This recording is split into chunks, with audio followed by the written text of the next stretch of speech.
Saudara, waktu yang menyimak berita khas dari Biro Kompas TV di daerah, kali ini giliran Biro Kompas TV di Nusa Tenggara Timur. Ya, sudah bersiap di sana jurnalis Kompas TV, ada Valentiara Rambo. Valentiara, apa saja berita dari sana hari ini?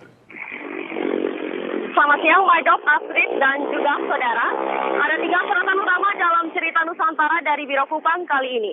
Yang pertama, sejumlah sekolah di Kota Kupang, Nusa Tenggara Timur mulai melakukan kegiatan pengenalan lingkungan sekolah bagi peserta didik baru. Kegiatan ini digelar dengan menerapkan protokol kesehatan. Sebagian sekolah menengah atas di wilayah Kota Kupang, Nusa Tenggara Timur sejak pekan ini mulai menggelar pengenalan lingkungan sekolah bagi ratusan peserta didik baru.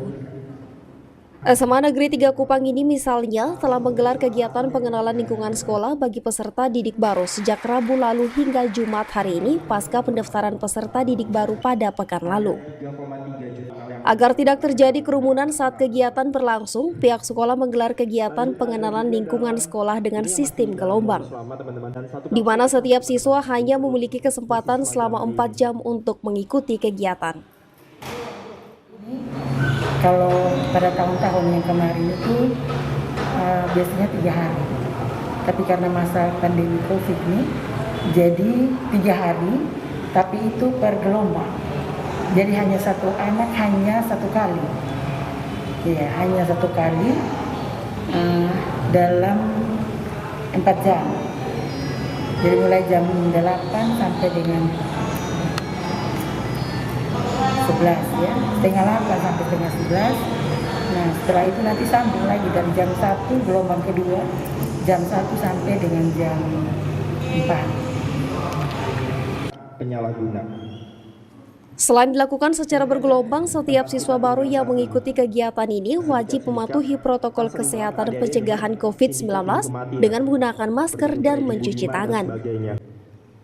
Materi yang diberikan bagi siswa baru dalam pengenalan lingkungan sekolah ini selain terkait organisasi sekolah dan lingkungan sekolah, juga materi tentang pencegahan narkoba di kalangan generasi muda. Kalixtaus, Kompas TV, Kupang, Nusa Tenggara Timur.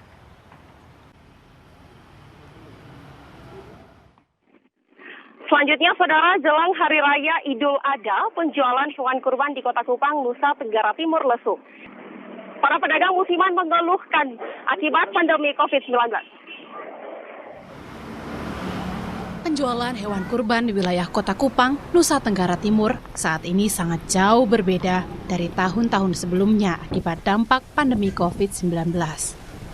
Salah satu pedagang hewan kurban di Kelurahan Pasir Panjang, Kecamatan Kelama Lima mengakui, pada tahun-tahun sebelumnya, penjualan hewan kurban di wilayah Kota Kupang mulai marak sejak 1 bulan menjelang Hari Raya Idul Adha.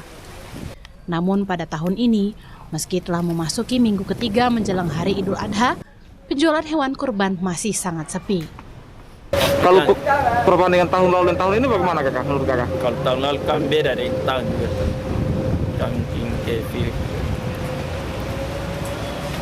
Jadi memang tahun lalu masih lebih ramai kak ya? Ya, mungkin perbedaannya di ini virus ini tuh. Begitu jadi soalnya terlalu siap lebaran. Takutnya orang tidak belanja. Akibat sepinya pembeli, para pedagang hewan kurban di Kota Kupang pun pada tahun ini terpaksa harus mengurangi stok hewan yang dibeli untuk dijual kembali kepada warga.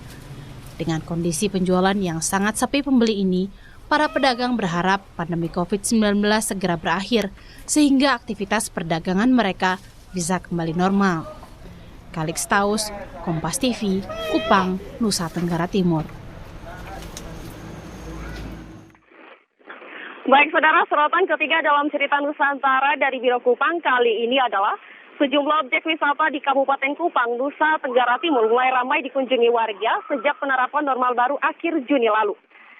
Salah satu objek wisata yang ramai dikunjungi warga adalah Bendungan Ragnamo. Bendungan Ragnamo di Desa Ragnamo, Kecamatan Amabi Oeveto, Kabupaten Kupang, mulai ramai dikunjungi warga pasca dimulainya penerapan normal baru di wilayah Nusa Tenggara Timur sejak akhir Juni lalu. Bendungan yang diresmikan Presiden Joko Widodo pada 9 Januari 2018 ini menjadi objek wisata baru bagi warga Nusa Tenggara Timur karena keindahan pemandangannya.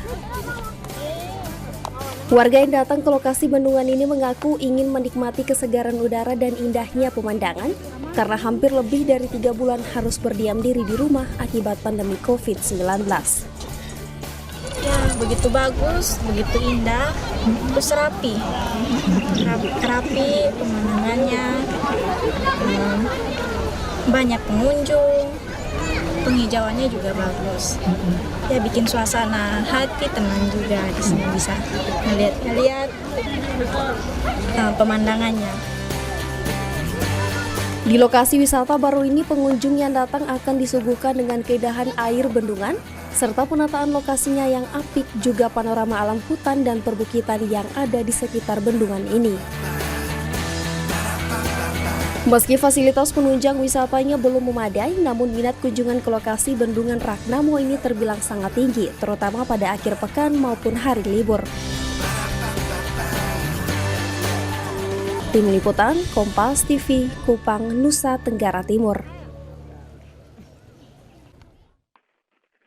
Saudara, itulah 3 sorotan utama dalam cerita Nusantara dari Biro Kupang, Nusa Tenggara Timur. Kembali ke studio. Terima kasih Valentiara, cerita Nusantara dari Kupang, Nusa Tenggara Timur.